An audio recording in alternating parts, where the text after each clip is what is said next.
कल तक आपने मेरे व्याख्यानों में सुना होगा या परसों तक आपने मेरे व्याख्यानों में सुना होगा कि राजीव भाई कहते हैं कि ये मत खरीदो, वो खरीदो, ये मत खरीदो, वो मत खरीदो। ये सिर्फ वहां तक सीमित नहीं है, पूरे समाज का स्वदेशीकरण करना है। ये समाज कई स्तर पर विदेशी है। मेरे मन में दो बातें हैं जिसको लेकर मुझे कोई भी कंफ्यूजन नहीं है, कोई भी भ्रम नहीं है। पहली बात मैं ये मानता हूं कि या तो हम तय करें पूरे समाज के स्तर पर और पूरी शक्ति से अपने आप को यूरोप बना लें, जैसे पंडित नेहरू कहा करते थे। पंडित नेहरू ने अपनी ऑटोबायोग्राफी में बिल्कुल स्पष्ट लिखा है और पार्लियामेंट में इसको कई बार कहा है। उनसे जब जब पूछा गया कि भारत को लेकर आपके मन का सपना क्या है, हमेशा कहते थे कि भारत को यूरोप बनाना। भारत को भारत बनाने की बात कभी नहीं की, भारत को यूरोप बनाना। तो मान लीजिए पंडित नेहरू का यह जो सपना है वो हम सब अपना सपना बना लें और पूरी ताकत के साथ इस भारत को यूरोप बना दें। आप थोड़ी देर जरा कल्पना करिए कि अगर भारत को आप यूरोप बनाना चाहें तो आप बना पाएंगे क्या? ये इतना असंभव काम है जैसे आप एवरेस्ट को खोदने की कोशिश करें, बहुत ही असंभव काम।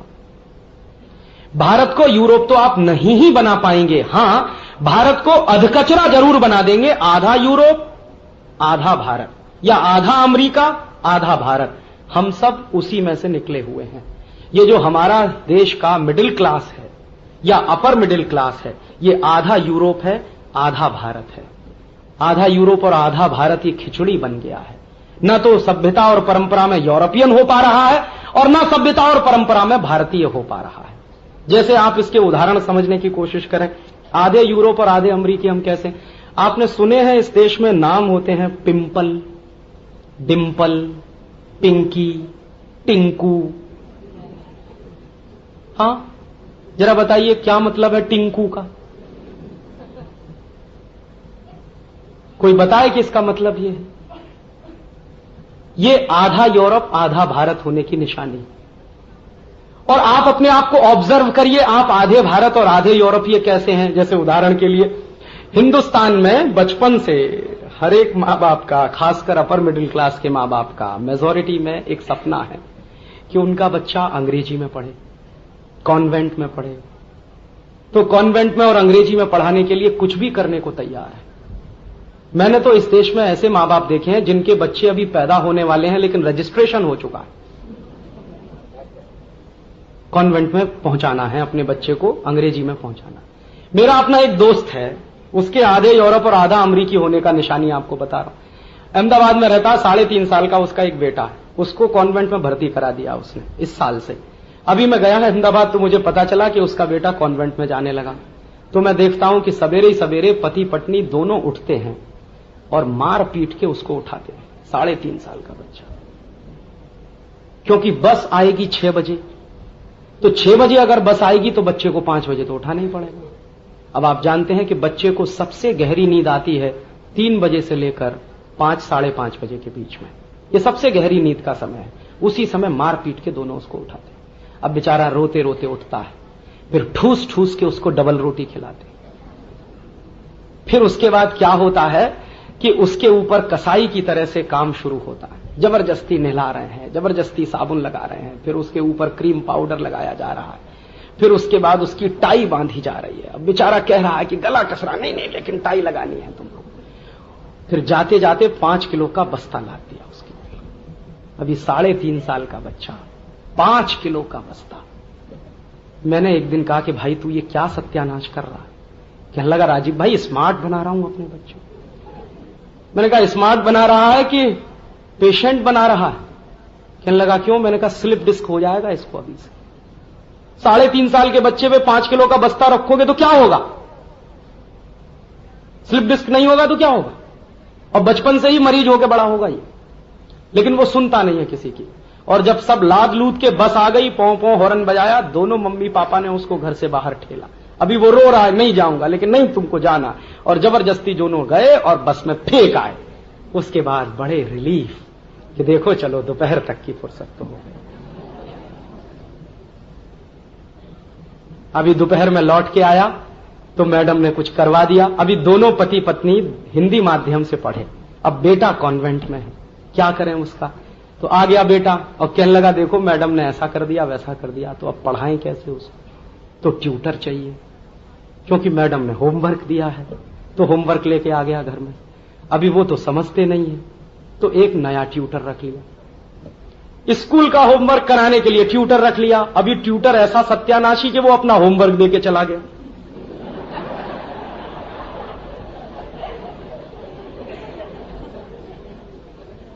बेचारा आया मुश्किल से हाँफता हाँफता, कुछ होमवर्क नहीं हुआ, तो अभी ट्यूटर आ गया। ट्यूटर उसको होमवर्क करा के तो गया, लेकिन अपना और देके चला गया। अभी वो फिर कान खा रहा है उसका कि अभी बताओ सर जी कल आने वाले हैं, ये करने वाले हैं, वो करने वाले हैं। उसकी जिंदगी नरक हो गई।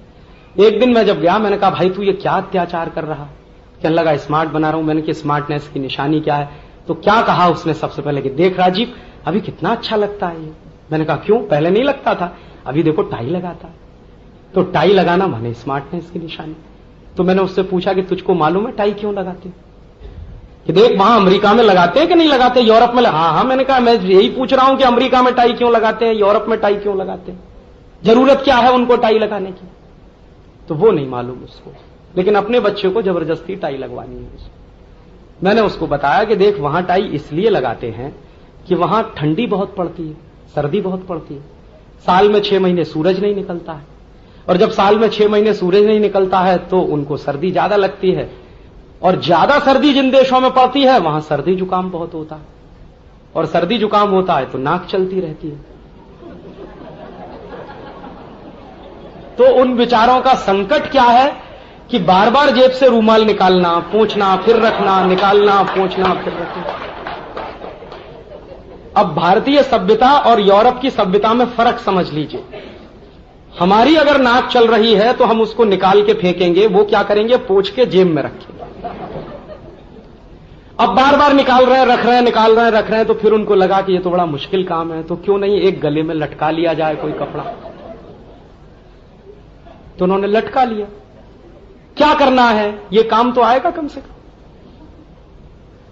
तो मैंने कहा देख टाई का मतलब है TIE, गले में लटकाया हुआ एक कपड़ा। तुझको क्या जरूरत है उसकी, तेरे बच्चे को क्या जरूरत है उसकी? कहने लगा हाँ बात तो सही है। तो मैंने कहा इसको निकलवा। तो अब क्या बताएं, कॉन्वेंट स्कूल का नियम है तो टाई लगा के जाना ही पड़ेगा।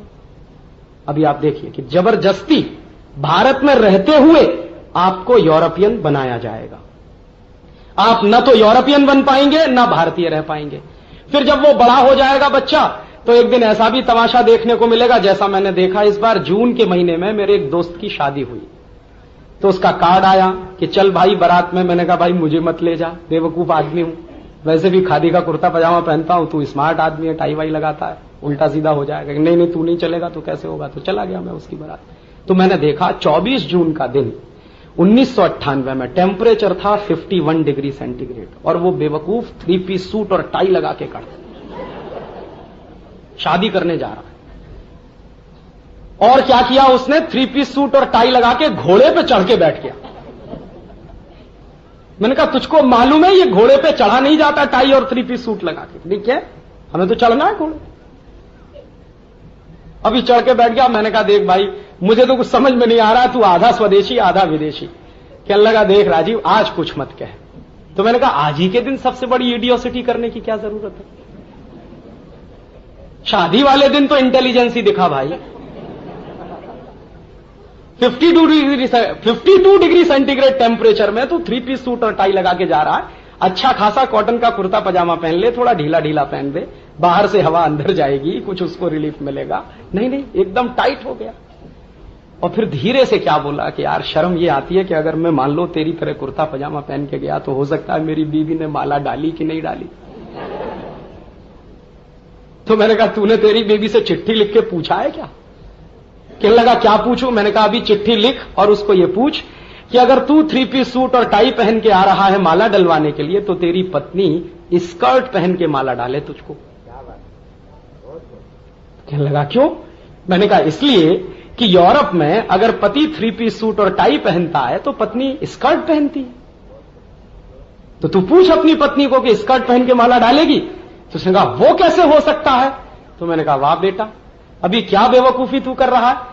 हम कहते हैं कि पति पत्नी एक गाड़ी के 2 पहिए हैं। अभी एक पहिया विदेशी हो जाए और दूसरा स्वदेशी रह जाए तो कैसे चलेगी यह गाड़ी? ये आधे हिंदुस्तानी और आधे अमरीकी लोगों के कुछ सिम्टम्स मैं आपको बता रहा हूं। ये हमारे समाज की बड़ी प्रॉब्लम है। और रात दिन रटाता है अपने बेटे को। मेरा वो दोस्त, फिर मैं लौट के आ रहा हूं, वो कहता है देखो पिताजी सूरज निकल आया। अरे बेवकूफ, सन बोल, सन। अभी आलू है, बटाटा, अरे नहीं पटेटो बोल, पटेटो। टमाटर कह रहा नहीं नहीं टमेटो बोल, टमेटो। अब वो बेचारा अच्छा खासा अपनी मातृभाषा में कुछ सीखने की कोशिश कर रहा है, जबरदस्ती लाद रहे हैं उसके ऊपर। और उसका तर्क क्या है? अंग्रेजी नहीं सीखेगा तो पीछे रह जाएगा। मैंने कहा ये किसने कह दिया? ये किसने कहा तुझसे कि अंग्रेजी नहीं सीखेगा तो पीछे रह जाएगा? दुनिया में ऐसा कौन सा देश है जो बिना अंग्रेजी के पीछे रह गया हो? जापान, फ्रांस, जर्मनी, हॉलैंड, चीन, रूस, कौन सा ऐसा देश है जो बिना अंग्रेजी के पीछे रह गया? और ये सब वो देश हैं जो बिना अंग्रेजी के ही आगे बढ़े हैं। जापान में तो किसी बच्चे को अंग्रेजी नहीं पढ़ाई जाती, और कंपलसरी तो बिल्कुल नहीं है। आप चाहे जापानीज में पढ़िए, जरूरत हो तो अंग्रेजी पढ़ लीजिए, नहीं तो कोई जबरदस्ती नहीं है वहां पर। फ्रांस में तो बिल्कुल नहीं है। मैंने तो नहीं देखा फ्रांस में कोई कॉन्वेंट स्कूल चलता हो अंग्रेजी में, सब फ्रेंच में चलते हैं। जापान में जापानीज में, चीन में चाइनीज में, रूस में रशियन में, और कहीं चले जाइए, हॉलैंड में तो डच में। तो सब बच्चे बचपन से मातृभाषा में पढ़ते हैं। तो क्या जापानीज लोग आगे नहीं गए? क्या फ्रांसीसी लोग आगे नहीं गए?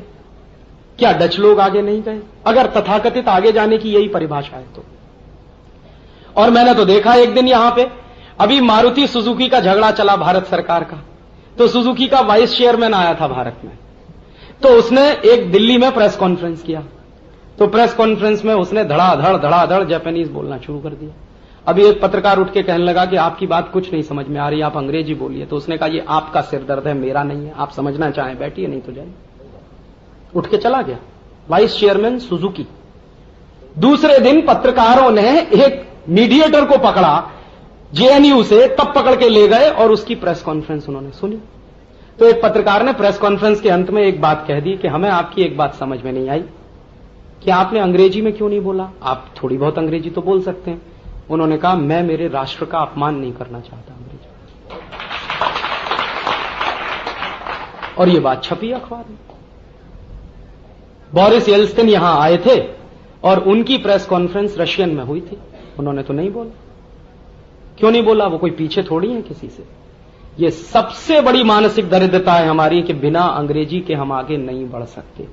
दुनिया में वही देश आगे बढ़े हैं जिन्होंने अंग्रेजी को छोड़ा है और अंग्रेजियत को छोड़ा है। हम जब तक इस अंग्रेजी के मोह से चुपके रहेंगे तब तक हम भी आगे नहीं बढ़ पाएंगे।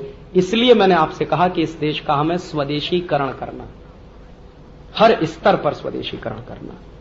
ये मानसिक गुलामी के लक्षण हैं और ये बहुत गलत तर्क सारे देश में फैले हुए हैं। जैसे कुछ लोगों को ऐसा लगता है कि अंग्रेजी अंतर्राष्ट्रीय भाषा है। बिल्कुल नहीं। किसने कहा? दुनिया में 200 देश हैं, उनमें से 180 देशों में अंग्रेजी नहीं बोली जाती, तो अंतर्राष्ट्रीय कैसे होगा? कुछ लोगों को ऐसा लगता है अंग्रेजी बहुत अच्छी बात है, बहुत समृद्धशाली भाषा है। अंग्रेजी में शब्दों की बहुत कमी है। अगर French, German, Dutch, Italian, Latin इनके शब्द माइनस कर दिए जाएं तो अंग्रेजी में मूल रूप से सिर्फ 12,000 शब्द हैं। और भारत की सबसे छोटी भाषा है मलयालम, उसमें 18,000 शब्द हैं। मलयालम अंग्रेजी से 6,000 ज्यादा शब्द रखती है। मराठी भाषा में इस समय करीब 48,000 शब्द हैं। बहुत सारे तो चलन के बाहर हो गए हैं, कुल मिला के 48। अंग्रेजी से 4 गुनी बड़ी है। गुजराती में लगभग 40,000 शब्द हैं। हिंदी में लगभग 72,000 शब्द हैं। संस्कृत में 1,50,000 शब्द। संस्कृत दुनिया की सारी भाषाओं की माता जी है। बिना संस्कृत के दुनिया में कोई भाषा नहीं विकसित हुई है। उदाहरण आपको दूं, अंग्रेजी में एक शब्द है काऊ। कहां से आया? गऊ से आया। संस्कृत में शब्द है गऊ, उसका बना है काऊ। अंग्रेजी में एक शब्द है क्यूरिकुलम। गुरुकुलम से आया है। गुरुकुलम माने गुरुकुल में पढ़ाया जाने वाला शास्त्र या पाठ्यक्रम। तो अक्सर गा का का हुआ है, तो गऊ का काऊ हो गया, गुरुकुलम का क्यूरिकुलम हो गया। रशिया कहां से आया? ऋषि से आया। रशिया नाम का शब्द ही ऋषि से निकला। और अगर आप लिस्ट बनाते जाएं और मैं बोलता चला जाऊं तो 3-1 घंटे इसी में लग जाएंगे। और आजकल मैं बहुत एक इंटरेस्टिंग ये काम कर रहा हूं, कुछ कंपैरिजन कर रहा हूं दूसरी भाषाओं का अपनी संस्कृत के साथ, और समझ में आ रहा है कि हर भाषा संस्कृत से निकली है। तो हम क्यों परेशान हैं दूसरी भाषाओं के पीछे? हम क्यों नहीं हमारी मातृभाषा संस्कृत को सीखें? और अभी दुनिया भर के वैज्ञानिकों ने यह भी सिद्ध कर दिया है कि जितना ज्ञान संस्कृत में पड़ा हुआ है शायद किसी भाषा में नहीं। अभी तो कोशिश चल रही है, कुछ दिन के बाद संस्कृत का सॉफ्टवेयर बनने जा रहा है और कंप्यूटर भी काम करेंगे। और जो वैज्ञानिक इस मिशन में काम कर रहे हैं जर्मनी के, उनका यह कहना है कि यह अंग्रेजी से ज्यादा अच्छा होगा, ज्यादा वैज्ञानिक है। इतने सारे शास्त्र हमारे देश के संस्कृत में पड़े हुए हैं जिनका ज्ञान हमको नहीं है क्योंकि भाषा नहीं आती है। और संस्कृत से ही मिलती जुलती एक भाषा रही है प्राकृत। हिंदुस्तान के धर्मशास्त्रों का एक बहुत बड़ा हिस्सा प्राकृत में लिखा हुआ है। आप पढ़ने की कोशिश करें, पढ़ नहीं पाएंगे क्योंकि हमने जाना नहीं प्राकृत क्या है, संस्कृत क्या है। अंग्रेजी पढ़ाने के लिए इतने परेशान क्यों हैं आप? अपने बच्चों को संस्कृत क्यों नहीं पढ़ाते या प्राकृत क्यों नहीं पढ़ाते? क्योंकि आने वाले समय में अंग्रेजी का सूरज डूबेगा और जो भी कंप्यूटर अंग्रेजी भाषा में काम करेंगे वो भी डूब जाएंगे। शून्य का चक्कर है, 2000 के बाद तो मुश्किल हो जाएगी। तो अगर ये डूबेगी तो वो सब डूबेंगे जिन्होंने अंग्रेजी सीख रखी है। तो आप क्यों परेशान है? ये तो डूबने ही वाली भाषा है, ये तो चलने वाली नहीं है लंबे समय तक। तो स्वदेशीकरण करिए अपना, अपने बच्चों का, अपने परिवार का, अपनी सभ्यता का। और यह स्वदेशीकरण नवीनीकरण है। हमेशा सभ्यताओं के नवीनीकरण हुआ करते हैं। संस्कृति अक्षुण्ण होती है, सनातन होती है। संस्कृति में कभी भी नवीनीकरण होने की गुंजाइश नहीं होती, लेकिन सभ्यताओं में तो हमेशा नवीनीकरण की गुंजाइश होती है। और यह भाषा का जो संस्कार होता है वो सभ्यता से जुड़ता है, भाषा खुद संस्कृति से जुड़ती है। तो हमें हमारी सभ्यता का नवीनीकरण भी करना है और यह स्वदेशी का सबसे मूल काम है। अगर कोई मुझसे यह पूछे कि राजीव भाई आप एक लाइन में बताइए कि आप स्वदेशी क्यों कर रहे हैं, मैं कहूंगा मैं मेरी सभ्यता का नवीनीकरण करना चाहता हूं और स्वदेशी उसका एक रास्ता। हर इस स्तर पे हमको स्वदेशी बनाना है। और वो स्वदेशी बनाना है तो कहां से शुरुआत करनी होगी? थोड़ी थोड़ी शुरुआत अपने घर से करिए। अंग्रेजी भाषा की बेवकूफी को छोड़िए। आंटी अंकल, काहे को आंटी, काहे को अंकल? अंग्रेजी में तो आंटी और अंकल इसलिए है कि रिश्तों को कहने के लिए शब्द ही नहीं है। वहां बुआ भी आंटी, चाची भी आंटी, काकी भी आंटी, ताई भी आंटी, मौसी भी आंटी, मामी भी आंटी, सभी आंटी। आप कह के दिखा दीजिए बुआ को मामी और रह के दिखा दीजिए फिर अपने घर में।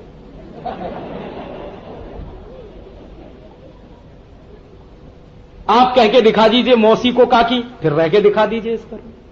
अंग्रेज कह सकते हैं क्योंकि रिश्तों की गर्माहट क्या होती है ये उनको अंदाज नहीं है, इसलिए आंटी है। काका भी अंकल, ताऊ भी अंकल, मौसा भी अंकल, फूफा भी अंकल, मामा भी अंकल, मामा के मामा भी अंकल, सभी अंकल। यहां तो संभव नहीं है, काका मौसा नहीं हो सकते, मौसा मामा नहीं हो सकते। हर एक का अपना एक निश्चित रिश्ता है। तो काहे को सिखा रहे हैं अपने बच्चों को कि बोल अंकल आए हैं? काहे को आए अंकल? काका आए हैं या कुछ आए हैं, अंकल क्यों आए हैं, आंटी क्यों आए हैं? तो छोड़िए ये अंकल और आंटी, और अंकल और आंटी आप छोड़िए, अपने बच्चों से छोड़वाइए। और मैंने जैसे आपसे कहा कि ये पिंकल, डिंपल, टिंकू, ये और वो, ये नाम रखना छोड़िए, फालतू के नाम। इतने अच्छे अच्छे नाम भारतीय संस्कृति में, राम है, कृष्ण है, शिव है, राम गोविंद है, एक साथ दो दो भगवान, राम और गोविंद दोनों एक साथ मिल जाएं, ये कौन सी संस्कृति में संभव है? ये यहां संभव है। तो काहे को परेशान है बेवकूफी के नाम? और ऐसे नाम जिनका कोई अर्थ नहीं है ये रखना बंद करिए, और अपने घरों के भी रखना बंद करिए इस तरह से। तो माने स्वदेशी होना शुरू करिए। ये स्वदेशी होना माने सभ्यता के नवीनीकरण का काम है। तो आप स्वदेशी होना शुरू करिए, और यह स्वदेशी होना अपने परिवार से, अपने समाज से, अपनी सभ्यता से सबसे आसानी से हो सकता है। तो आप होइए। अपने बच्चों को कॉन्वेंट में भेजना भी बंद करिए।